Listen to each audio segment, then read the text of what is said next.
जय Hind dear defence aspirants. बहुत बार ना कन्फ्यूजन आता है दिमाग में कि सर कुछ इस तरीके से सवाल पूछे जाते हैं कि समझ में नहीं आता, आंसर दें तो भी गड़बड़ हो जाए और आंसर ना दें तो भी गड़बड़ हो जाए। तो वैसे कुछ सवालों को आज देखेंगे और ये भी देखेंगे कि उनका किस तरीके से आंसर करना चाहिए। देखिए, एक चीज़ मैं आपको बता दूं, it is not important to answer each and every question whichever is asked to you by the interviewing officer.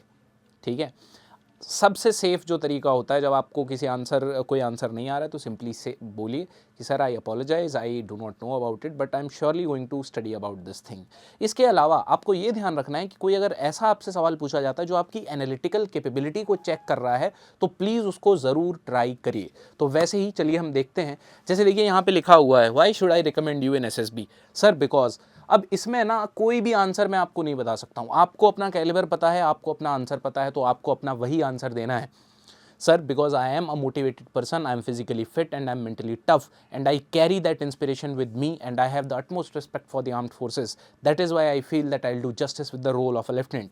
ये मेरा आंसर था। ठीक है, आपका आंसर आप जो भी चाहें वैसा हो सकता है। मेक श्योर कि आप कम से कम अपना मोटिवेशन उसमें ज़रूर दिखाएं।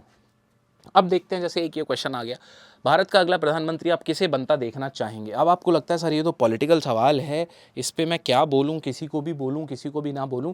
सेफर साइड पे इसको आंसर करिए। Sir we are a democratic country and whosoever elects that person will become. No no, you tell me. आपके इंटरव्यूइंग ऑफिसर साहब बोलेंगे whom do you want to see as the prime minister? Sir, I feel that I want to see honorable prime minister और mister Rahul Gandhi as the prime minister. आपके जो भी reasons हैं आप उसको खुल के बताइए, इसमें कोई दिक्कत वाली बात नहीं है। Sir because I feel that he has work like this, और I feel sir he wants to work like this, he is better connected to youth. आपके जो भी रीजंस हैं, अगर आपसे ये पूछा जाए तो आपको ये बताना है। इसके बाद रशिया यूक्रेन वॉर का जिम्मेदार कौन है। तो देखिए, ये सब इतने सारे कॉम्प्लिकेटेड टॉपिक्स होते हैं जिनको आप ये नहीं बता सकते हैं कि कौन है कौन नहीं है। लेकिन अगेन, आपको जो लगे कि sir I feel that because Russia was trying to invade, और sir because Russia did not want Ukraine to be a part of NATO, things went wrong and that's why it happened.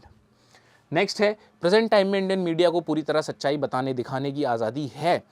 What ever you feel like, आप कह सकते हैं कि हाँ sir है, क्योंकि हमें तभी तो पता चलती हैं बहुत सारी चीज़ें। या अगर आपको लगता है कि नहीं है तो आप उस हिसाब से बताइए कि सर मुझे नहीं लगता।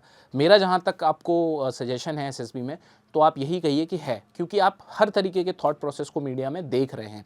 आप गवर्नमेंट का क्रिटिसिज्म भी देख रहे हैं, गवर्नमेंट की तारीफ भी देख रहे हैं। तो as such I don't think कि कोई बहुत बड़ी रेस्ट्रिक्शन यहाँ पे है। इसके आगे देखिए, नेक्स्ट क्वेश्चन है, suppose after marriage your wife wants you to leave your parents and live with her separately, what will you do, living with parents और लिविंग विद वाइफ।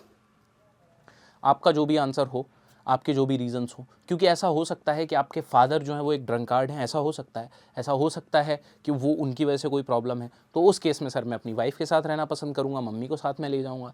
लेकिन अगर आपका फैमिली बहुत बढ़िया है, अगर मेरे से वो पूछेगा तो मैं बोलूँगा sir at no point I am going to live separately with my wife, my parents and my wife and me and all my siblings, my children, they will live at the same place until और unless मेरी जो working life है वो कोई बहुत बड़ा complication create करे।